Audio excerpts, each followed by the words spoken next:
It was 80 degrees this weekend, and just our dumb luck, it happened to rain on us and opened up about an hour before we actually poured concrete.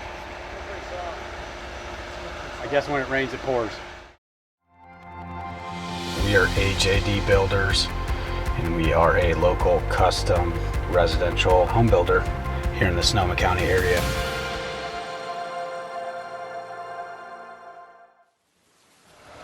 We're out here today on one of our fire rebuild projects on Angela Drive right by Cardinal Newman High School, and we are pouring a foundation. So we are doing a foundation pour for a residential ground up build. The home was lost in the 2017 fires, and for the past few weeks we have been working on the formwork, the entire footing, stem wall, foundation system for the single family home. And we're going to be pouring about 60 to 70 yards of concrete. How many homes have you built? Our first one was actually in 2015 before the fires. We've done 4 since the fires, and we are on number 6 right now. 6 homes. Is it stressful? That is what the tequila and or whiskey is for, preferably not both in the same night. We don't worry too much about stress. You know, I have a lot of good help in the field, and it's all about coordination, communication, and in particular working with the right client. I can't do what I do to the best of my ability if I don't have an understanding client that's working right there with me. So I wouldn't say it's stressful, but it definitely has its moment of concern, and so far everything's been going real good for us, and we've had great clients, so there's nothing to complain about on our end. How's the weather, boys? Gorgeous.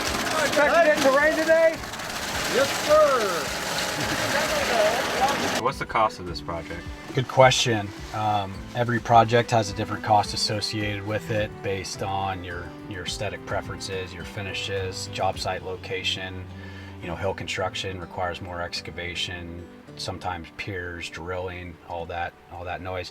But this project in particular, it's a really good flat site. It's a good sized home, but it's with higher end finishes, but nothing too crazy. Great clients that are more focused on the open room, outdoor living rather than the super high end custom finishes. So this project is coming in about 1.4 million. And if you were to do that based on a square footage approximation, you're looking at about $436 per square foot.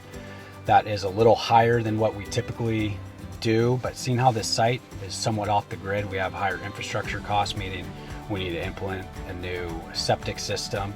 We need to implement a new well, as well as restore PG&E to the site, both electrical and gas. So we do have some costs associated there that make the overall project go up, but we're right in the $436 range for this one. So do all of these guys work for your company? So the guys that you're looking at, about 4 of them out there, they do. The other guys are subcontractors. So we have our own in-house guys on a day-to-day that I see every day, and then our subcontractor relationships we've developed over the past 10 years. They are the guys that help us do the things that we don't necessarily specialize in-house. So really fortunate to have all these guys with the club. So lastly, I noticed you called it a club, not a company. Why is that? It's a good question. When we got this party started a few years back, the word company sounded too formal to me. We ran with it for a while, but it always kind of rubbed me the wrong way. We operate more like a brotherhood, in my opinion, than a company. So I was restructuring the company a few years back when we had been in business for a little bit, and Sons of Anarchy was big at the time. Since I've been calling it a club, not a company, and the term kind of fits our approach, meaning we kind of look out for each other on site as much as off site, which is rare. There's definitely a hierarchy to the club based on our trade skill set and time invested, but we all help each other out. There have been days when our top tier guy, Dan or myself, are cleaning trash and digging trenches alongside a new hire. So we back each other up, and we all have each other's six. That single fact, other than our unanimous badass work ethic across the board, makes us a club, and a very unique one at that I'm very proud of.